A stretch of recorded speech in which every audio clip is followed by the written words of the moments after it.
mais uma vez indo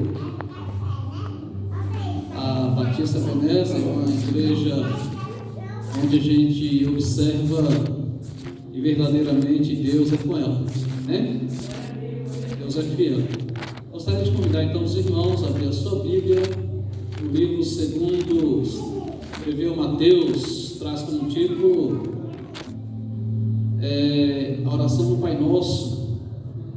Mateus capítulo 6, a partir do versículo 9. Amém? Eu posso convidar os irmãos a estar de pé para orarmos, para lermos a palavra. 6, a partir do versículo 9. Desculpa, porque eu sou assembleiano, tenho esse costume, né? Assim diz a palavra. Vou estar lendo, preste atenção que eu vou perguntar para vocês aí para me ajudar a continuar. Orai, pois, da seguinte maneira: Pai nosso que estás no céu, santificado seja o teu nome. Os irmãos. Venha o teu reino, seja feita a tua vontade, na terra como no céu. Eu vou pedir para repetir mais uma vez. Eu sei que vocês não jantaram, mas daqui a pouco vocês vão jantar. Vamos só mais um pouquinho de força. Versículo 10 aí. Venha o teu reino, faça a tua vontade, assim na terra como no céu. O pão nosso de cada dia dai-nos hoje. Perdoai-nos as nossas dívidas, assim como nós perdoamos os nossos devedores. Não nos conduza à tentação, mas livra-nos do mal, porque teu é o reino, e o poder e a glória para sempre. Amém? Amém. Versículo 10, vamos só mais uma vez. Venha o teu reino, seja feita a tua vontade, assim na terra como é no céu. Amém? Sintam-se à vontade. Queridos, a oração do Pai Nosso é uma das orações mais conhecidas, a qual o Senhor Jesus ensinou aos seus discípulos. Lá no livro de Lucas, ali fala que um dos seus discípulos falou com Jesus: Senhor, ensina-nos a orar. Está lá no livro de Lucas capítulo 11. Ensina-nos a orar. No Mateus já não consta essa parte que eu disse, pelo menos na minha versão não consta essa parte na petição, mas o Senhor Jesus ele é bem direto e diz: orai, pois, da seguinte maneira: Pai nosso que estás no céu, e assim por diante. Queridos, a oração do Pai Nosso, eu não sei se você já prestou atenção, é uma oração que mexe com a estrutura de todo cristão. Porque a oração do Pai Nosso, ela é um espelho, que ela é colocada diante de nós e perante Deus. Porque há trechos nessa oração que ela nos leva para uma certa condenação, se não tivermos cuidado. Porque a parte que fala: e perdoas as nossas dívidas, como nós perdoamos os nossos devedores, ela implica e muito na vida do cristão. Porque para eu pedir perdão a Deus, o Senhor Jesus ela traz uma oração modelo aqui para os discípulos pegarem para quando for orar ao Senhor, e ela me coloca num trecho bem apertado. Porque para que Deus venha me perdoar, eu preciso perdoar aquele que me ofendeu. É uma oração condicional. Há uma condição para que possamos alcançar o perdão de Deus. O Senhor Jesus está ensinando aqui aos seus discípulos que se eu não consigo perdoar quem me ofendeu, eu não consigo alcançar o perdão de Deus. É uma oração com condições, é condicional. E então, para dar início, isso aqui é só uma entrada para dar início a essa palavra, mas essa palavra vem como título: venha o teu reino. Venha o teu reino, a parte A desse versículo 10, onde os irmãos leram, venha o teu reino. O que é vir o teu reino? Vamos entrar e como debulhar esse milho agora para entendermos verdadeiramente o que estamos orando. Muitas vezes você vê em esportes aí, antes de iniciar o esporte, muitos oram o Pai Nosso. Você vê que no momento de enterrar alguém, ali no momento de levar alguém à sepultura, muita gente ora o Pai Nosso. Às vezes está ali um membro da família que era brigado, e ali o defunto que era brigado teve toda a oportunidade da vida de poder haver uma comunhão entre eles, não perdoou, mas foi levado à sepultura carregando mágoa, ou aquele que ficou estava com mágoa daquele que foi levado. Chegou ali no momento que entrou no caixão, já era. Não adianta mais tocar no caixão ou falar escondidinho, porque ali eu não estou vendo mais nada. Venha o teu reino. Mateus capítulo 6, irmãos, ele vem trazendo uma implicação grande sobre as nossas vidas. Os discípulos pedem para Jesus ensinar eles a orar. Mas espera aí, eles não sabiam orar? Pior que sabiam, irmãos. Toda criança judaica, judeu, até os 12 anos, eles sabiam de cor o Pentateuco, os 5 primeiros livros da Bíblia.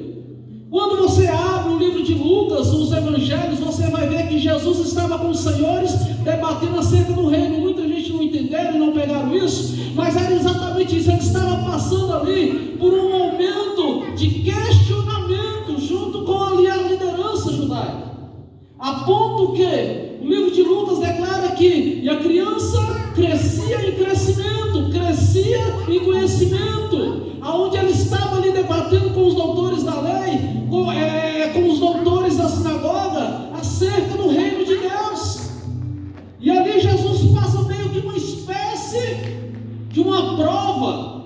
Toda criança, se você for ver, a tradição judaica é essa: toda criança até os 12 anos, ele é separado, ele tem pessoas que tinham condições, eram separadas, iam para as melhores escolas ali em Jerusalém, eram preparados. Aí você tem como respaldo o apóstolo Paulo. O apóstolo Paulo passou exatamente por isso, foi separado, passou pelas melhores escolas de Jerusalém, foi formado, ali ele passou pelos ensinos de Gamaliel, e ali ele foi preparado para poder destrinchar a palavra. Da mesma forma foi Jesus, da mesma forma foram os discípulos, irmãos. Eles tinham conhecimento, eles sabiam orar, eram homens preparados, conhecedores do Pentateuco. Toda criança judeu até os 12 anos, ele tem por obrigação, os pais são obrigados a ensinarem. Isso foi até um próprio mandamento do Senhor, está lá no livro de Levítico, se não falhar a memória. Ata na mão direita, ata na testa, a lei do Senhor, para que ele não se desvie, ensine, inculca na cabeça da criança, para que ela não se desvie da lei do Senhor. Então, por que os discípulos pedem a Jesus para ensinar a orar? Qual era a intenção verdadeiramente dos discípulos a pedir a Jesus para que os ensinasse a orar? A natureza de Pedro, quando observamos, Pedro era um homem rude. Qualquer coisa estava pegando a espada, queria bater, queria sair no braço. Pedro, ele conhecia, ele sabia orar, mas não conforme Jesus orava, não conforme aqueles que verdadeiramente conheciam a palavra, sabiam orar. A oração, irmãos, ela nos leva para o altar que é entre nós e Deus. A oração, ela nos leva, ela nos implica a estarmos diante de um espelho, e tudo aquilo que falamos, estamos lançando sobre nós mesmos. Versículo 10, aliás, versículo 14, porque Jesus fala assim: mas se não perdoardes aos homens as suas transgressões, também o vosso Pai não perdoará as vossas transgressões. Como poderei perdoar alguém como eu poderei pedir perdão a Deus, se eu não consigo perdoar aquele que está ao meu lado? E quando os discípulos eles pedem, eles estavam pedindo a Jesus algo a mais. Eles estavam pedindo para que aprendesse a orar como Jesus orava.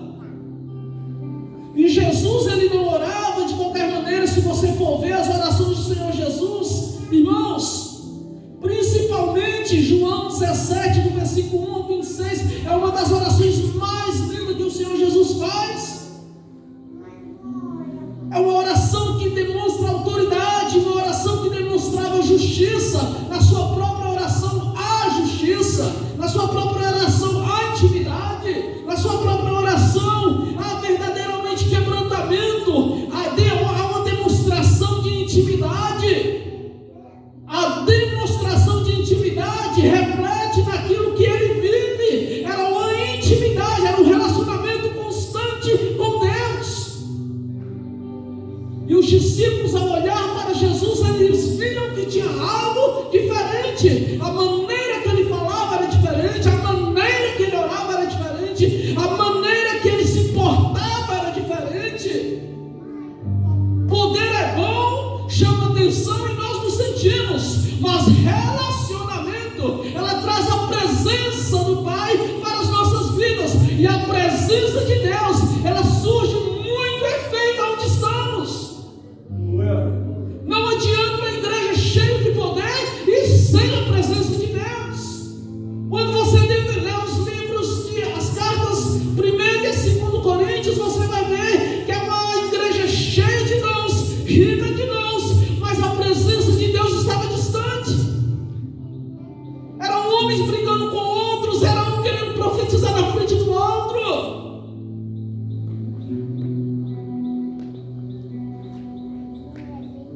E Mateus vem falando, escrevendo que Jesus diz: perdoe, Senhor, perdoa-me, assim como eu perdoo meu irmão. Poderia estar trazendo uma mensagem aqui de chave, de porta aberta, mas não é nada disso. Eu nunca aprendi a pregar dessa maneira. Mas a mensagem que o Senhor sempre tem colocado no meu coração é sobre amor, paz e justiça. É impossível vivermos distante da presença de Deus. É impossível eu dizer que eu sou um homem de Deus se eu não tenho relacionamento com Deus. É impossível eu ser uma pessoa cheia da presença se em minha vida não há essência de Deus. Eles queriam orar como Jesus, com autoridade, pois nele havia justiça, nele havia intimidade. A forma que Jesus orava era diferente. Pai nosso que estás nos céus. Se você for procurar estudar, isso é um tapa na cara para os judeus, porque os judeus eles não falam Pai nosso, eles falam Senhor, Adonai, Deus, meu Deus. Mas chamar Deus de Pai, ter essa intimidade, chegar mais perto, raramente você vai ver sair da boca de um judeu. É incomum um judeu chamar Deus de Pai. Eu vi uma professora de hebraico dando testemunho quando ela estava estudando, e ela falou que as 4 palavrinhas, as letras do tetragrama, que é o YHVH, que muitos traduziram como Yahvé ou Javé, eles pulam essa parte. Muitos perguntam o que quer dizer essas palavras, essas 4 letras. Eles falam: isso aí a gente não pode falar. Tem medo de estar trazendo o nome do Senhor em vão. Não conheceu verdadeiramente o que Deus estava falando em não tomar o nome do Senhor em vão.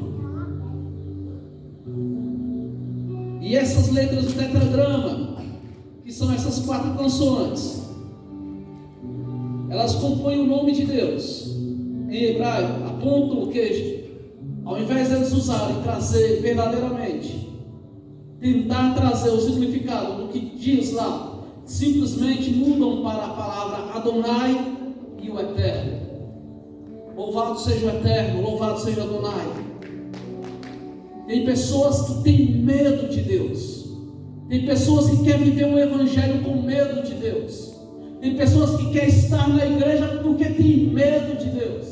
Tem pessoas que só vêm para a igreja porque tem medo de Deus.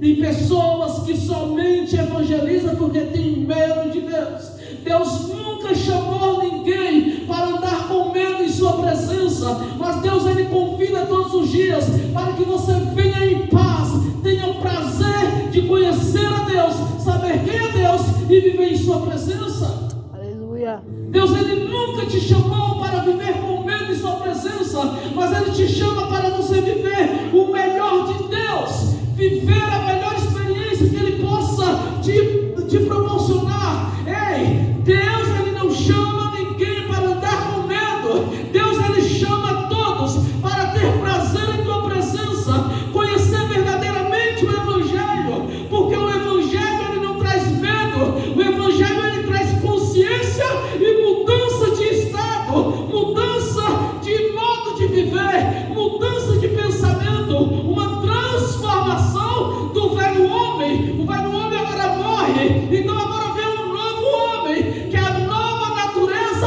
da qual o Evangelho propaga, que é a transformação do velho homem para o novo homem em Cristo Jesus. Glória a Deus. Glória a Deus. Evangelho é isso. Evangelho, ele não te coloca na parede para você sentir medo. O Evangelho, ele transforma o teu coração para que as velhas práticas não sejam mais feitas. Quando o convite é aqui, se você quer aceitar Jesus, quer receber Jesus como teu Senhor, não é você mudar de religião. Jesus, ele nem está preocupado com a tua religião, ele está preocupado com a sua forma de andar diante dele e como você vai crer que ele é, e se verdadeiramente ele é o teu único Senhor na tua vida.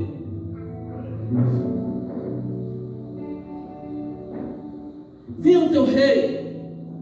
O reino de Deus, irmãos, não é comida. O reino de Deus, irmãos, não é festa. O reino de Deus, irmãos, não é congresso. O reino de Deus é o domínio de Deus sobre as nossas vidas. É o reinado de Deus sobre as nossas ações, projetos, modo de vida, sobre nossa natureza humana. Isso é o reino de Deus. O reino de Deus é a transformação que entra em nossas vidas e tudo se modifica, tudo é restaurado. Lembra de Gênesis? Adão, Eva pecou, perdeu ali o jardim. Deus agora ele vem e coloca o jardim em dentro de nós, fazendo de nós morada dele. O reinado de Deus citado na oração exclama: o reinado sobre nós. João pregava arrependimento, João Batista pregava arrependimento, e que o reino de Deus era chegado mesmo. João Batista, que batizou o próprio Jesus, passou também pelo vento da dúvida. Está lá no livro do Evangelho de Mateus, capítulo 11, versículo 2.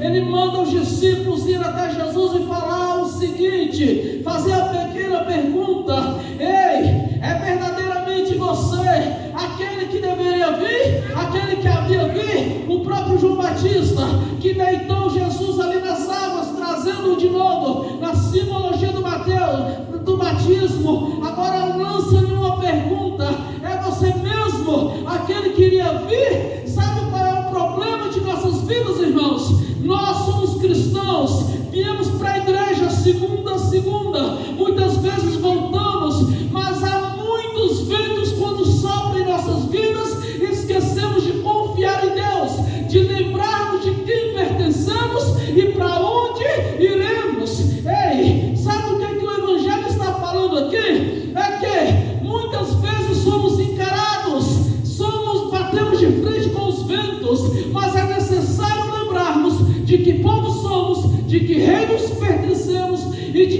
quem é verdadeiramente Senhor. Precisamos lembrar-nos disso.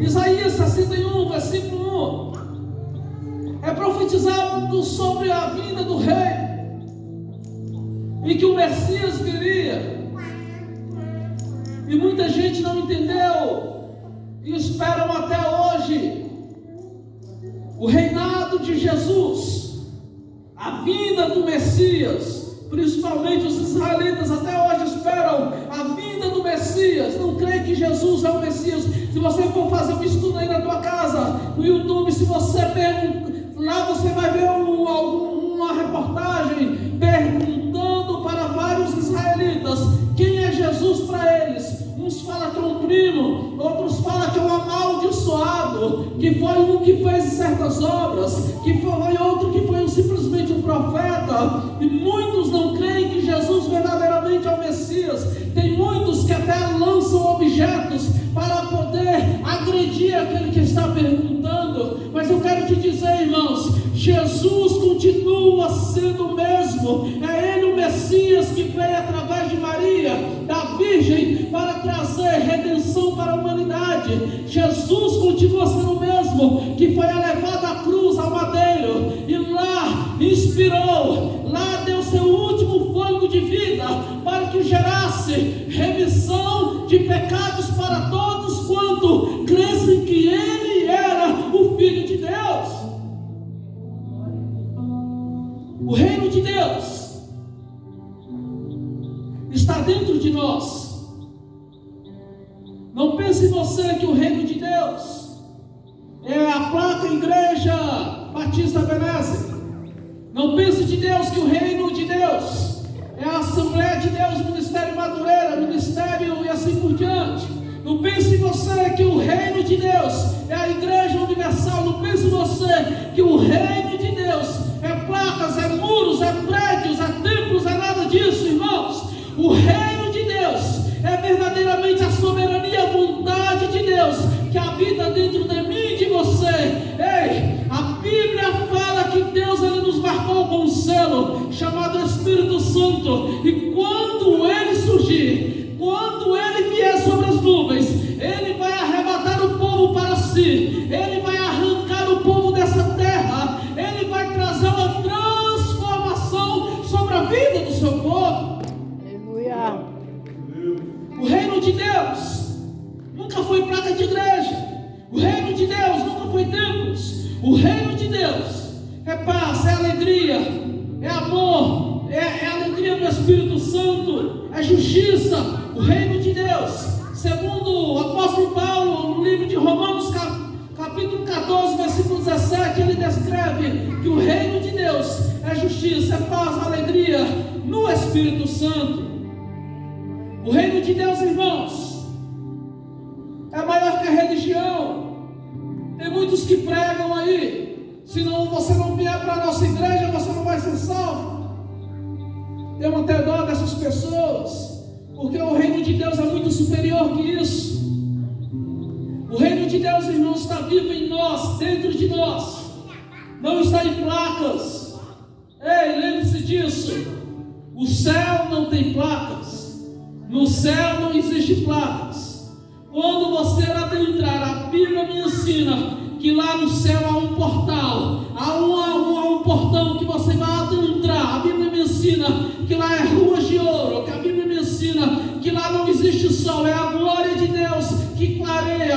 Lá a Bíblia me ensina que lá não haverá dores, a Bíblia me ensina que não haverá mais brigas, mais terremotos, mais fome. A Bíblia me ensina que agora é gozo, é justiça, é paz, é alegria, é a presença de Deus que está sobre tudo e invadiu tudo. Aleluia. Irmãos, o reino de Deus, ela nunca foi uma simples visita da presença de Deus. O reino de Deus não é aquela presença que vem e no final do culto ela sai.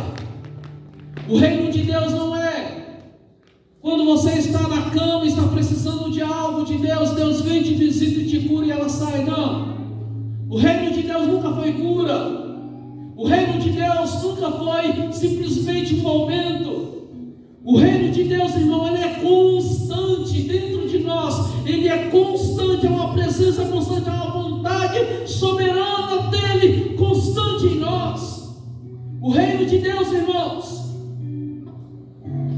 ela vai muito além daquilo que muitos pregam por aí. É uma morada perpétua dentro do cristão, irmãos.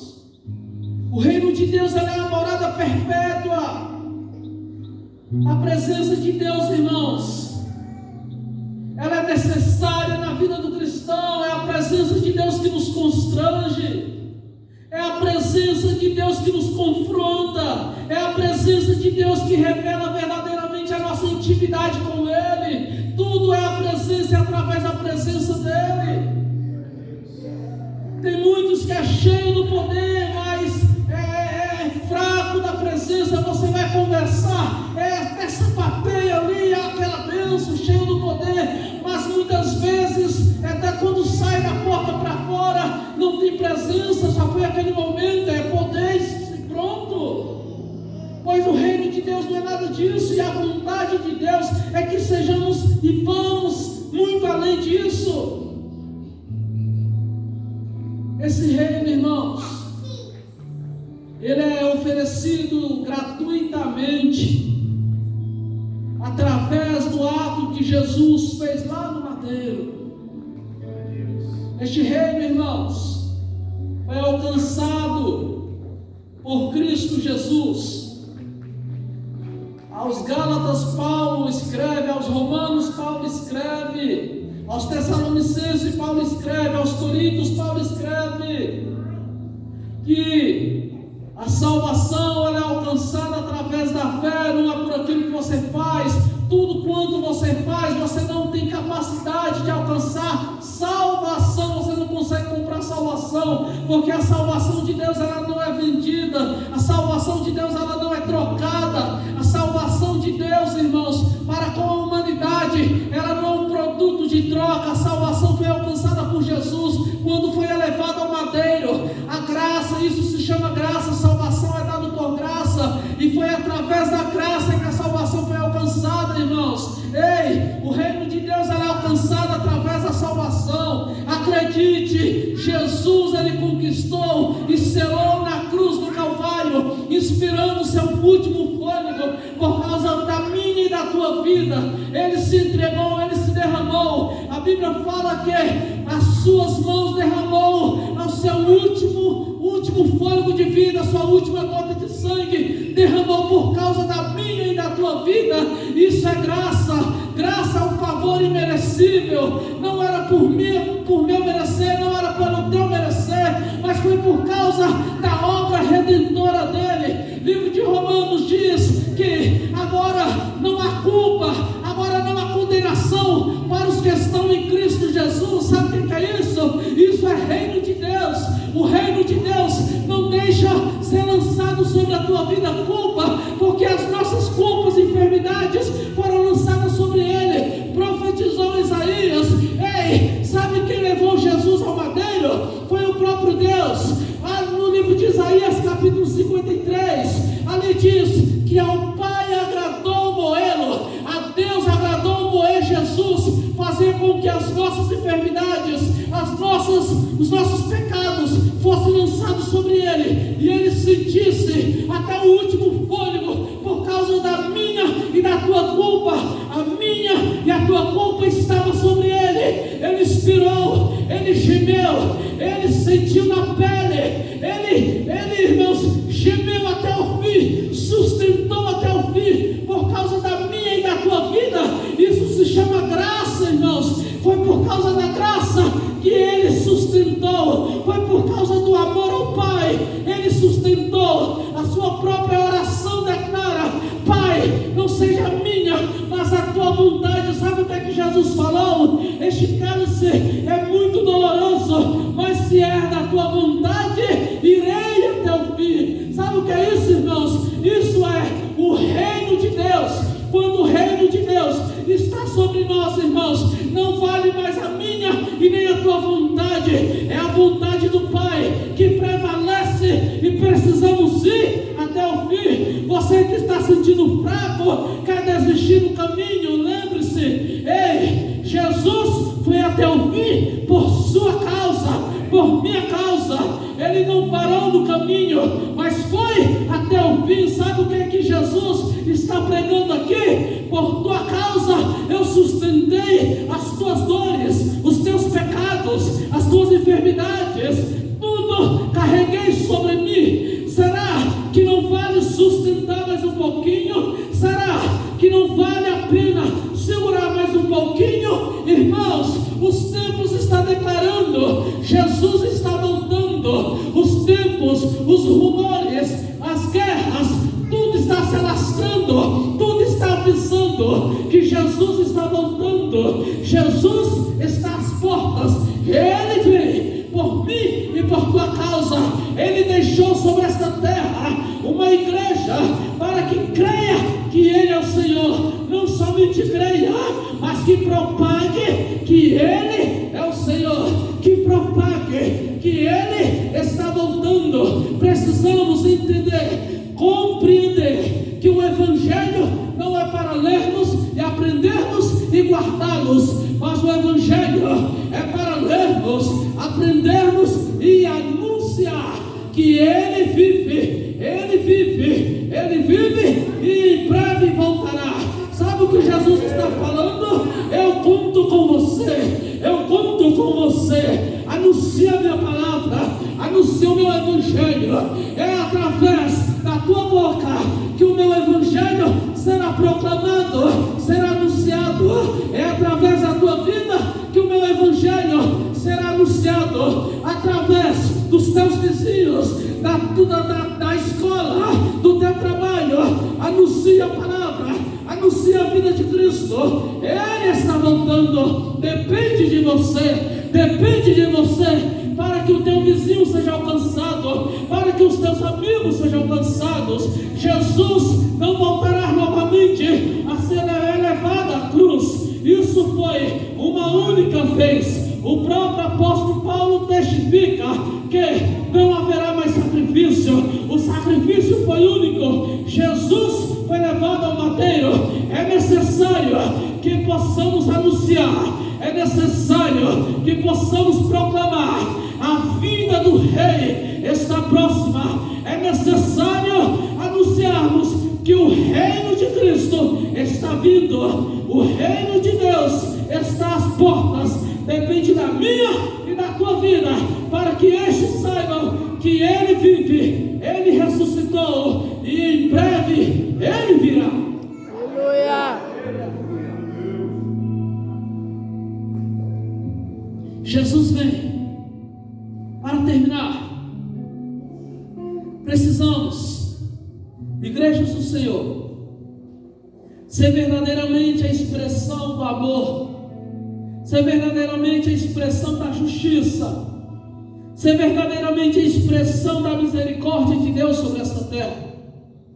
É impossível eu pregar justiça e eu não viver conforme a justiça de Deus. É impossível eu pregar amor e não viver verdadeiramente, colocar em prática o amor de Deus.